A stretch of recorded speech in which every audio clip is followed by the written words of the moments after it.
Crazy question. I'm getting close to being able to relax a little on my blog.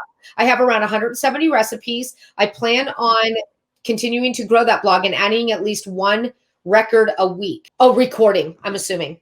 Is that what you mean? A week. Would it be crazy to start a frugal food blog? I had a Blogspot frugal blog many years ago. I still have all of those recipes and menu plans I created. Speaking from someone that has two blogs, if you have two blogs, you have twice as many blog posts to write. You have twice as many social media accounts to take care of. You have twice as many platforms to pay for. You have twice as much work to do. It is a lot. It took me a good 6 months to adjust to two blogs. And I want you to know that making money from ad revenue on that second blog is not going to happen overnight. It takes a long time. It's not as easy as it was when we first started blogging, getting those views. It takes a long time. So you need to have a way to make an income with that second blog until you are able to get the page views for ad revenue. So know that you need to have products that you can sell to an email list for that second blog. Now, with that being said, I'm very thankful I did the second blog, but there was no way for me to combine them. So homesteading and a blog on decluttering, cleaning, and organizing was too far of a reach for me. So that's why I split them off. I do think with your topics, you could probably make it all in one blog. Another thing, though, that I want to touch on really quick,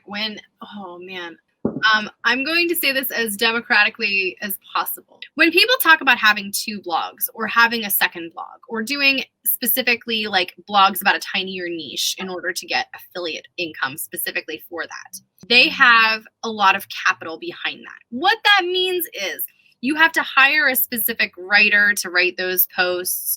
You have to make sure that you're doing the right affiliate links for that site. You are signing up for the right programs under that site. You are doing the right things by that site. At the same time, you have to keep your primary blog looking like it's alive as well. So you're basically either sending somebody else to handle this second site with hiring a ghostwriter or hiring somebody to do the recipes, hiring a photographer to do that, hiring somebody to do the Pinterest for it. There's a lot of things that come along with it. If you aren't careful, those kinds of things, a second blog, like Tracy, when you have your two different niches, there's still something that you're both very passionate about.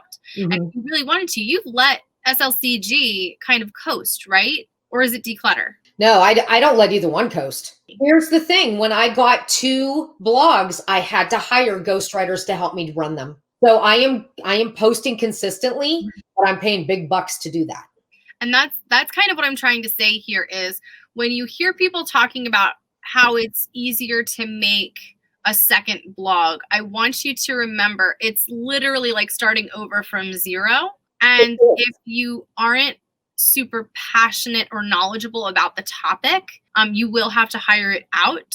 Mm-hmm. And that is expensive. Like we're talking an easy $150 per post. Mm-hmm. And that's without pictures. And I have a friend that hires out, she pays $1,000 a post. And I'm not saying that to scare you, because when I wanted to start a second blog, people were saying things to scare me. And I finally said, you know what? My goal is to sell SLCG and just keep the decluttering one, because I'm not going to have animals for the rest of my life, but I'm going to have clutter for the rest of my life.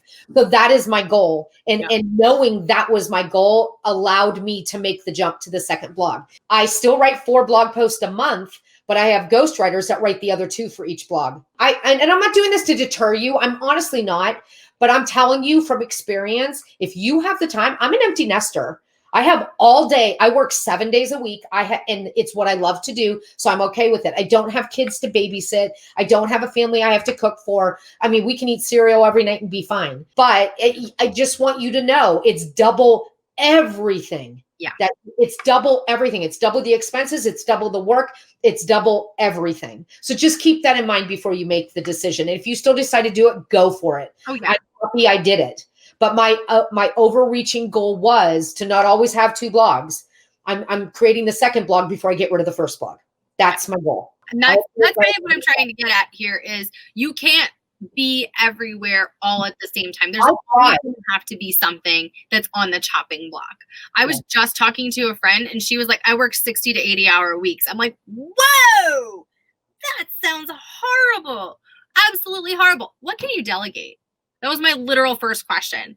I work 60-hour weeks and I've already delegated as much as I can. But I work that much because I love to work that much. Yeah, Tracy's a workaholic, yelling at me for being a workaholic. I see you. I only work 30+ hours. I'm not neglecting other things to be the workaholic. That's why my stage of life allows me to be a workaholic. Yeah.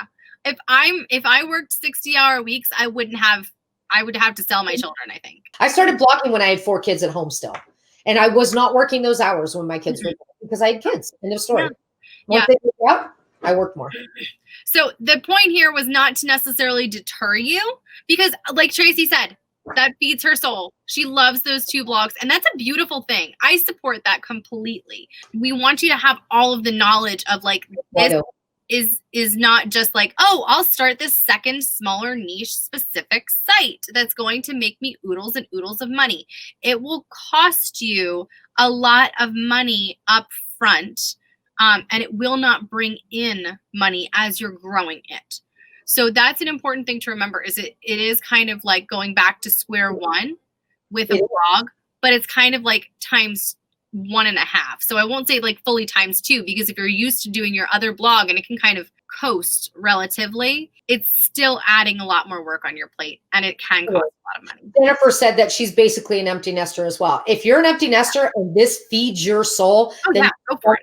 Second blog, sister, because I'm having the time of my life. I love having 2 blogs.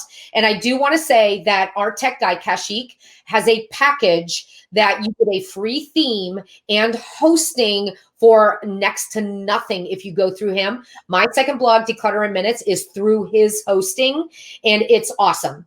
And my theme is through Cash. Cash set up my entire blog for me. Kashik, I'm sorry. He set up my entire blog for me. So I would message him and say, Tracy Lynn sent you, and he will set you up for next to nothing. Yeah. So I highly recommend you do that.